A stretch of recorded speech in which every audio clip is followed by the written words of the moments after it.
নমস্কার বন্ধুরা, গল্পের আসরে আপনাদের সবাই স্বাগত।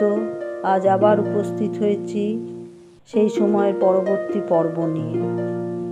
হাটখোলার মল্লিক বাড়িতে জগাই মল্লিকের কনিষ্ঠ সন্তান চণ্ডিকা প্রসাদের মনে একটাই শুধু খেদ।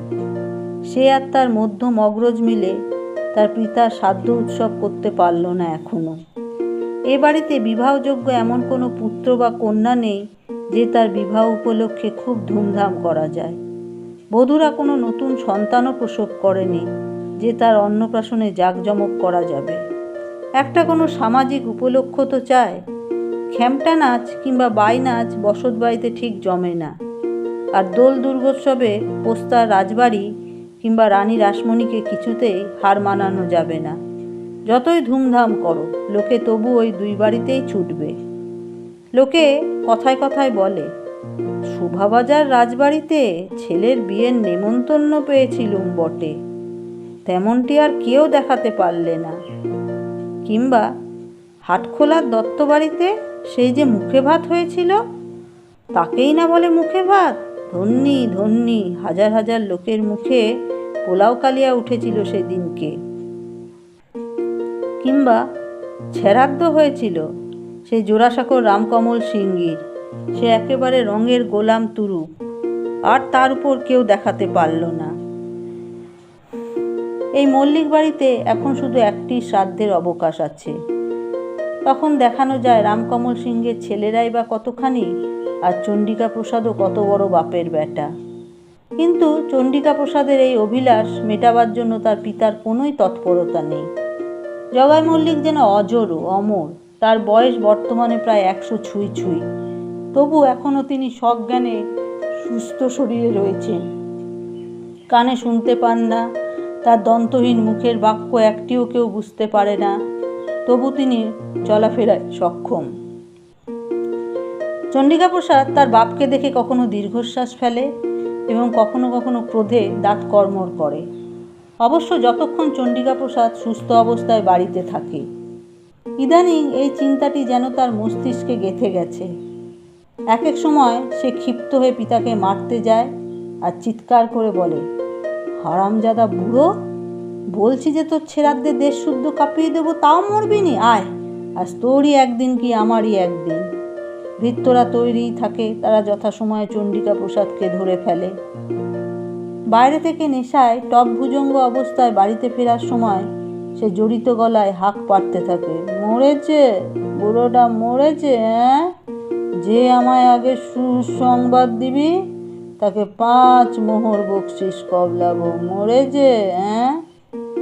সেই সময় জগাই মল্লিক দ্বিতলের বারান্দায় লোহার রেলিং ধরে ঠিক 10 মেসের শিশুর মতন পা বেঁকিয়ে নাচে আর মুখ দিয়ে ম ম শব্দ করে।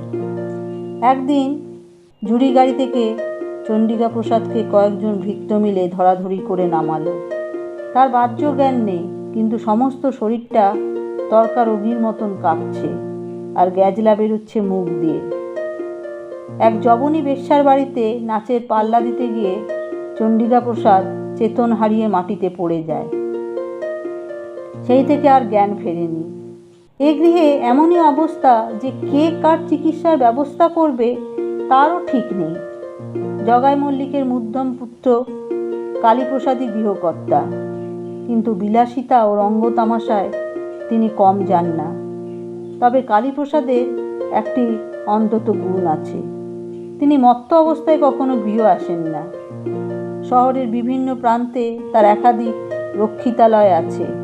মাঝে মাঝে সেসব জায়গায় তিনি কিছুদিনের জন্য ডুব দিয়ে থাকেন, আবার স্বগৃহে পরিবারের মধ্যে কয়েকজন সুস্থ অবস্থায় কাটিয়ে যান।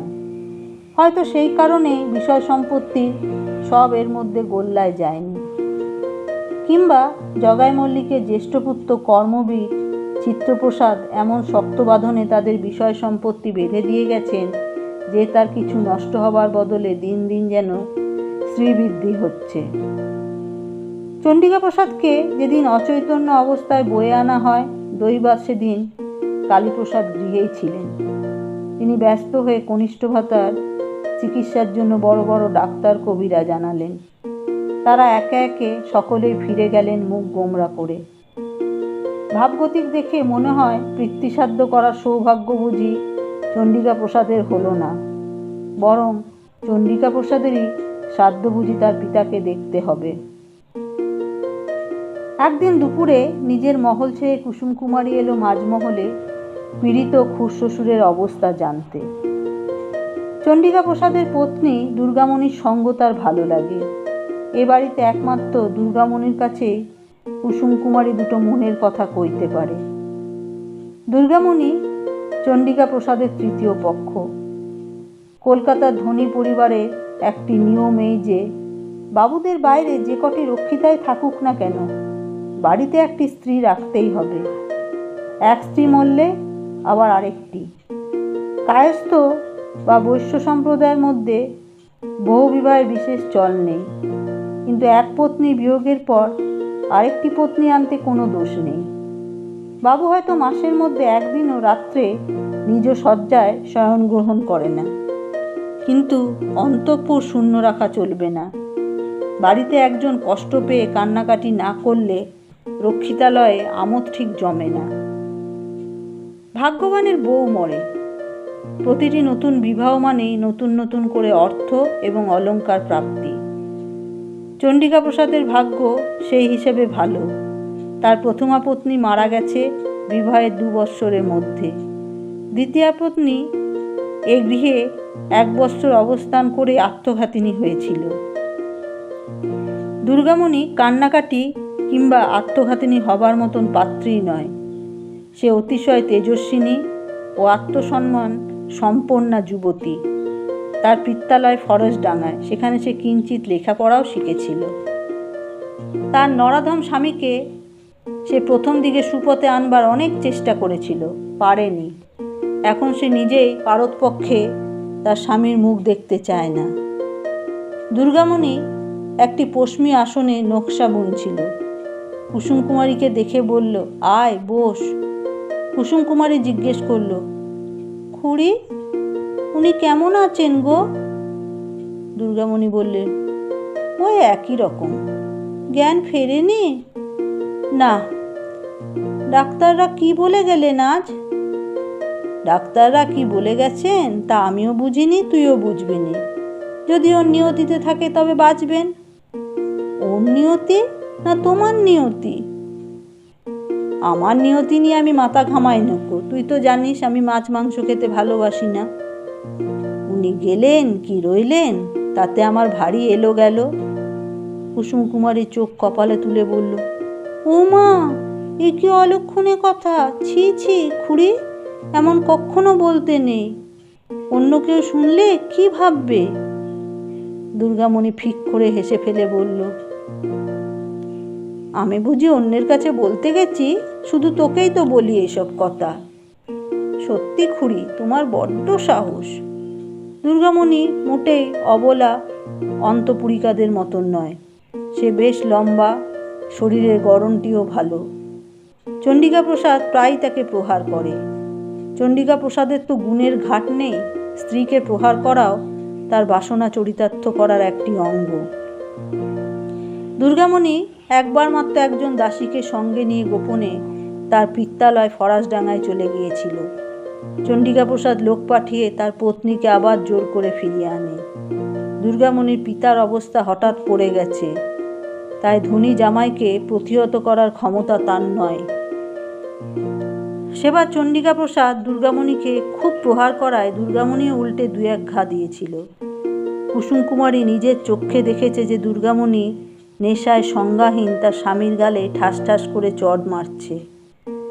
দুর্গামণির আরেকটি কাণ্ড দেখেও অভিভূত হয়ে গিয়েছিল কুসুম কুমারী।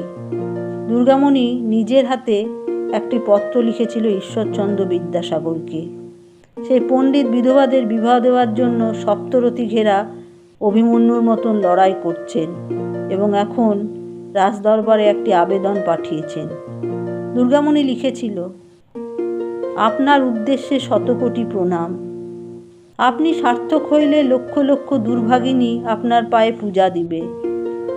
আপনি এই অধীনার প্রণাম লইুন। আপনি চিরায়ু হন। নিজের হাতের একটি স্বর্ণবলয় খুলে সেই চিঠির সঙ্গে পাঠিয়ে দিয়েছিল দুর্গামণি। কুসুম কুমারী জিজ্ঞেস করেছিল, বিধবাদের বিয়ের জন্য তুমি এত আকুল হলে কেন গো খুড়ি? দুর্গামণি বলেছিল, জীবন্তের মরা কথাটা শুনেছিস? আমি হলুম গে স্বামী জীবন্তে বিধবা, তোর দশাও তো একই। কুসুম কুমারী দুর্গামণির পাশে বসল। দুর্গামণি বেশ আঁকার হাত আছে। কোনো ছবি না দেখেই সে আসনের ওপর ফুল লতা পাতা সেলাইতে ফুটিয়ে তুলতে পারে। অনেকগুলি এমন সুন্দর সুন্দর আসন সে বানিয়েছে। তবে এই আসন সে কার উদ্দেশ্যে প্রস্তুত করে? কোন হৃদয়েশ্বরকে সে এই আসনে বসাবে? তার কেউ নেই। দুর্গামণি জিজ্ঞেস করল, তোরটি আজ কেমন আছে? আজ তেমন চেঁচানি শুনিনি যেন। স্বামীর প্রসঙ্গ উঠলেই কুসুম কুমারীর মুখখানি ম্লান হয়ে যায়। দুর্গামণির মতন তার অবস্থা নয়। কুসুম কুমারী ইচ্ছে করলেই তার পিত্তালয়ে চলে যেতে পারে। সেখানে সে আদরের কন্যা। তার বাবা তাকে নিয়ে যেতেও চান এবং তার স্বামী তাকে ফিরিয়ে আনবে না সে জ্ঞানই তার নেই। কিন্তু কুসুম কুমারী মা বলেন, ওরে কুসুম, নারীর জীবনে পতিই সব। দেখ, তুই এখনো সেবা যত্ন করে তাকে বাঁচাতে পারিস কি না। তাকে ছেড়ে তুই এখানে থাকলে তোকে যে সারা জীবন দগ্ধাতে হবে। কুসুম কুমারী বলল, তিনি আর সকাল থেকেই ঘুমুচ্ছেন। দুর্গামণি বলল, ভালো, ঘুমোনোই ভালো। আমার এক এক সময় মনে হয় ওই পাগলের কাছে কাছে থেকে তুইও না এক সময় পাগল হয়ে যাস। ও কথা বলো না খুড়ি, আমার ভয় করে। তোকে তো আমি ভয়ই দেখাচ্ছি। পাশের ঘরে হুড়মুড় করে একটা শব্দ হতেই চমকে উঠল দুজনে। তারপর ছুটে গেল সেদিকে। ঘোরের মধ্যে পাশ ফিরতে গিয়ে পালঙ্ক থেকে নিচে পড়ে গেছে চণ্ডিকা প্রসাদ। যদিও মেঝেতে পুরো গালিচা পাতা, কিন্তু পালঙ্কটিও বেশ উঁচু। নিশ্চয়ই খুব লেগেছে। চণ্ডিকা প্রসাদ অবশ্য মুখ দিয়ে কোনো শব্দ উচ্চারণ করেনি, চোখও মেলেনি। কুসুম কুমারী ব্যাকুলভাবে বলে উঠল, খুড়ো ঠাকুর পড়ে গেছেন। ও খুড়ি, ধরো ধরো, তোমাতে আমাতে তুলে দি। দুর্গামণি কড়া গলায় বললেন, দাঁড়া, এই ছুবি না। কত পাঁচ জাতের মেয়ে মানুষকে ওকে ছোয়। 7 জন্মে চান করে না, ওকে ছুতে আমার ঘেন্না করে। কুসুম কুমারী বিস্ময়ে একেবারে কাঠ হয়ে গেল। তারপর সে বাইরে বেরিয়ে গলা চড়িয়ে ডাকল, চন্দন বিলাসী, চন্দন বিলাসী। দুর্গামণির নিজস্ব দাসীটি ডাক শুনে উপস্থিত হতে সে বলল, জেদো আর মেধোকে ডেকে নিয়ে আয়, বাবু পড়ে গেছেন, তুলতে হবে। জেদো আর মেধো এই বাবুর পেয়ারের চাকর। তাদের কাছাকাছি থাকার কথা সব সময়, কিন্তু তখনই খোঁজাখুঁজি করে তাদের পাওয়া গেল না। শেষ পর্যন্ত দেউড়ির বাইরে থেকে ধরে আনতে হলো তাদের। তারা সেখানে বসে গাঁজা টানছিল। ততক্ষণ মেঝেতেই পড়ে রইল চণ্ডিকা প্রসাদ। দুর্গামণি তার পাশে এসে একবার নাড়ি দেখল না পর্যন্ত। তবু 70-এর মুখে ছাই দিয়ে চণ্ডিকা প্রসাদ ধীরে ধীরে সুস্থ হয়ে উঠতে লাগল। চণ্ডিকা প্রসাদের বয়স এখন 40। তার জীবনের এখনো অনেক কিছু বাকি আছে। অতি অল্প বয়স থেকে সে কুসঙ্গে পড়েছে ও সুরা ও নারীতে মজেছে বলে জীবনের অন্য কোনো ভালো দিকের কথা সে জানেই না। সে জানে না স্নেহ মমতার মূল্য। সামান্য বিদ্যা শিক্ষাও করেনি বলে সে নিজের ঘেরাটোপের বাইরের জগতের কথাও কিছু জানে না। সে শুধু জানে টাকা ছড়াতে পারলে কিছু লোক সব সময় ঘিরে থাকে ও নানাভাবে খাতির করে। যত টাকা ছড়াও তত বেশি খাতির। যতদিন তার চলাফেরা করার ক্ষমতা ছিল না ততদিন সে দুর্গামণিকে নানাভাবে জ্বালাতন করল। 24 ঘন্টার মধ্যে 1000 গন্ডা হুকুম। কোনো মানুষকে সুস্থির হয়ে বসে থাকতে দেখা তার পছন্দ হয় না। বেশ কয়েক বছরের মধ্যে সে দুর্গামণির সঙ্গে এতদিন একটানা থাকেনি। দুর্গামণি তার কাজ ঘেঁষতে চায় না বলে সে প্রথমে বিস্ময়, তারপর ক্রোধ প্রকাশ করতে শুরু করে এবং হুমকি দেয়, দেখিস মাগি, তোর তেজ ভাঙব, আমি আরেকটা বিয়ে করব। একদিন মদ্যপান না করে যে থাকতে পারে না সেই ব্যক্তি পুরো 11 দিন গলায় এক বিন্দু ঢালেনি। চিকিৎসকদের কড়া নির্দেশ, তার কাছে যেন কোনো ক্রমে সুরা না পৌঁছায়। অবশেষে জেদো ও মেধোর সঙ্গে ষড়যন্ত্র করে 12 দিনের মাথায় সে একটি সুরার বোতল হস্তগত করল এবং তা থেকে কাঁচা চুমুক দিয়ে অনেকখানি টেনে নিল একসঙ্গে। সুরা নয়, যেন জাদু। তাতেই সে আবার জেগে উঠল শেরের মতন, রীতিমতন একটা হুঙ্কার দিল পর্যন্ত। তখনই সে বেরোবে। তার প্রিয় পোশাক পরে নিল সে, পাজামা, রামজামা, কোমরবন্ধ, মাথায় বাকান ঢাকা টুপি, হাতে একটি লাল রুমাল। সেই রুমাল ঘোরাতে ঘোরাতে পরেরও মনেরও ভাবো বুঝিতে কি পারে গাইতে গাইতে নামতে লাগলো সিঁড়ি দিয়ে। যাবার সময় দুর্গামণির সঙ্গে একটি বাক্য বিনিময় পর্যন্ত করল না। সদরে সিংহদ্বারের সামনে তার পিতার সঙ্গে দেখা হলো। জগাই মল্লিক তখন দুজন ভৃত্য সমবিহারে বৈকালিক ভ্রমণ সেরে ফিরছেন। তাকে দেখে মাথায় একটি চাটি মারার লোভ অতি কষ্টে দমন করল চণ্ডিকা প্রসাদ। শুধু রোষ কষায়িত নেত্রে তাকিয়ে বলল, ভেবেছিলে আমি আগে পটল তুলব? বড় মজা না? তারপর থেকে চণ্ডিকা প্রসাদের নিয়মিত জীবনযাত্রা শুরু হলো। সেই 2-3 দিন অন্তর একবার করে চূড়ান্ত নেশাগ্রস্ত অবস্থায় বাড়ি ফেরা টাকার খোঁজে। এর মধ্যে বৈচিত্র্য কিছু নেই। কয়েকদিন পর আরেকটি বৈচিত্র্য ঘটল। কুসুম কুমারীর স্বামী অঘোরনাথ, সে আরেকটি বৈচিত্র্য ঘটালো।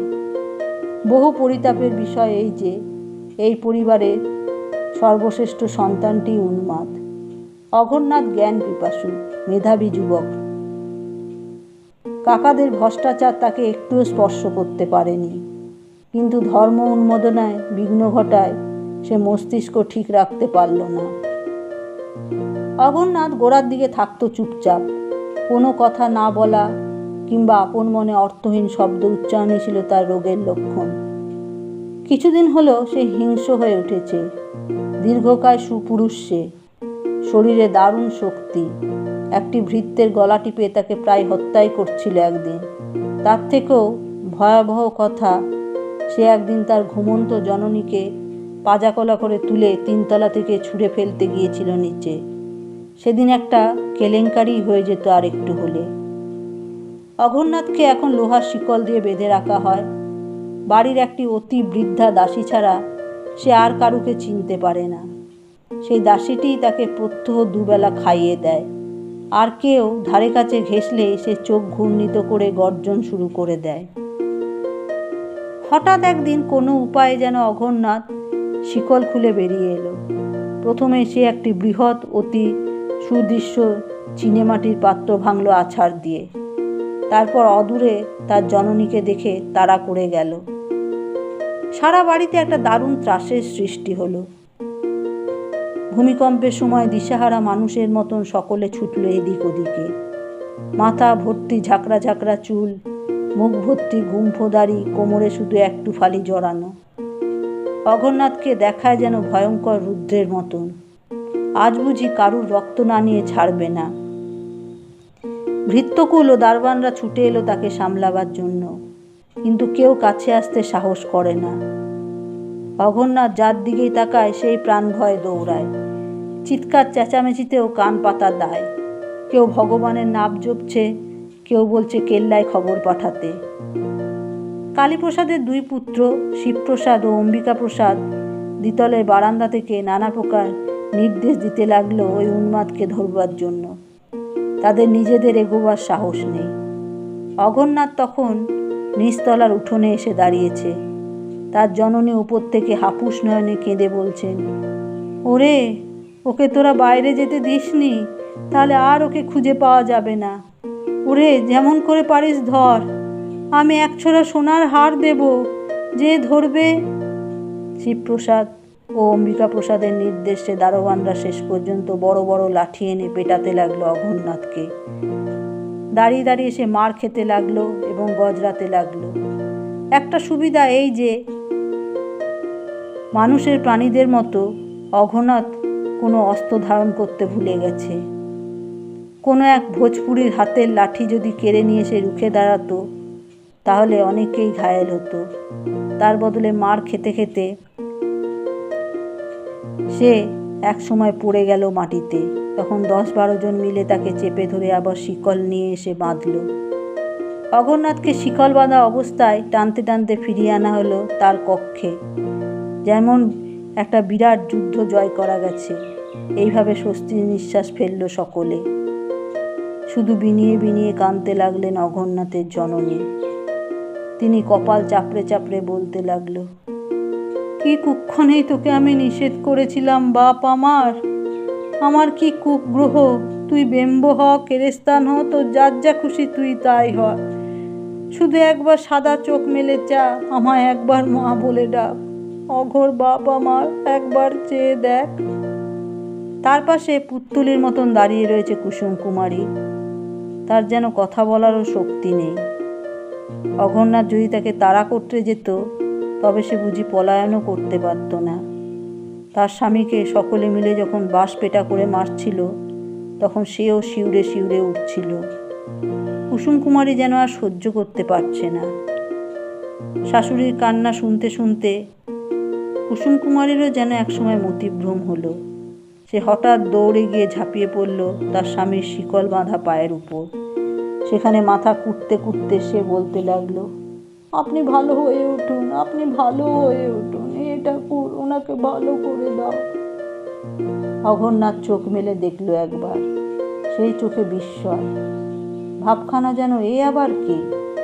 বেশ কিছুক্ষণ সে কুসুম কুমারীকে দেখল, তারপর পায়ের উপর যেন কোনো পোকামাকড় পড়েছে এই ভঙ্গিতে সে দু পায়ে সজোরে ঝাঁকুনি দিল একবার। তাতেই কুসুম কুমারী ছিটকে গিয়ে দেয়ালের কাছে পড়ল এবং দেয়ালে ঠুকে তার মাথা ফেটে গেল। তখন ধরাধরি করে নিয়ে যাওয়া হলো কুসুম কুমারীকে। অনেক পরে কুসুম কুমারী সুস্থ হয়ে যখন ভালোভাবে চোখ মেলল তখন দেখল তার শিয়রের কাছে বসে আছে দুর্গামণি। যে কুসুম কুমারীর সারা গায়ে নরম হাত বুলোচ্ছে। কুসুম কুমারীকে চোখ মেলতে দেখে দুর্গামণি উঠে গিয়ে ঘরের অর্গল বন্ধ করল। তারপর ফিরে এসে শয্যার উপর আবার বসে সে উষ্ণ স্বরে বলল, তুই ওর পায়ে পড়তে গেলি কেন? কুসুম কুমারী কোনো উত্তর দিতে পারল না। দুর্গামণি আবার বলল, বল, চুপ মেরে আছিস কেন, বল। কুসুম কুমারী ধীরে ধীরে বলল, কি জানি খুড়ি, মাথাটা কেমন যেন গুলিয়ে গেল। বলেছিলুম না, ওই পাগলের সঙ্গে থাকতে থাকতে তুইও একদিন পাগল হবি। শোন, আমি একটা কথা বলবো, তুই করতে পারবি? কুসুম কুমারী তার নীল কোমল ছলছল চক্ষু দুটি স্থাপন করলো দুর্গামণির মুখে। একদিন ওকে বিষ খাইয়ে দে, সব জ্বালা জুড়ুক। আমার কাছে বিষ আছে, তুই খাওয়াতে পারবি? তুমি কি বলছো খুড়ি? ঠিকই বলছি। ও পাগল আর কোনোদিন ভালো হবে না। তুই বিধবা হ, তোর আমি আবার বিয়ে দেব। তোর জন্যই তো আমি সাগরকে চিঠি দিয়েছি। আমি তো 20তেই বুড়ি, আমার জীবন শেষ, কিন্তু তোর অল্প বয়স। খুড়ি, বুকে সাহস আন কুসুম, ভালো করে বাঁচতে শেখ। মাতাল পাগল এদের সঙ্গে কেন আমরা ঘর করব? আমাদের স্বাদ আহ্লাদ নেই? আমি সব সময় বিষ রাখি কাছে, কারুকে আমি ভয় পাই না। তোকে যা বললাম পারবি? পাশ ফিরে দুর্গামণির কোলে মাথা গুজে কুসুম কুমারী ফুপিয়ে ফুপিয়ে বলতে লাগলো, অমন কথা বলো না খুড়ি, ওসব কথা শুনলেও যে পাপ। বন্ধুরা, আজ এই অবধি। পরবর্তী পর্ব নিয়ে খুব শীঘ্রই উপস্থিত হব। যদি আপনাদের ভালো লেগে থাকে তাহলে দয়া করে লাইক ও শেয়ার করবেন, আর যারা নতুন তারা সাবস্ক্রাইব করবেন। ধন্যবাদ।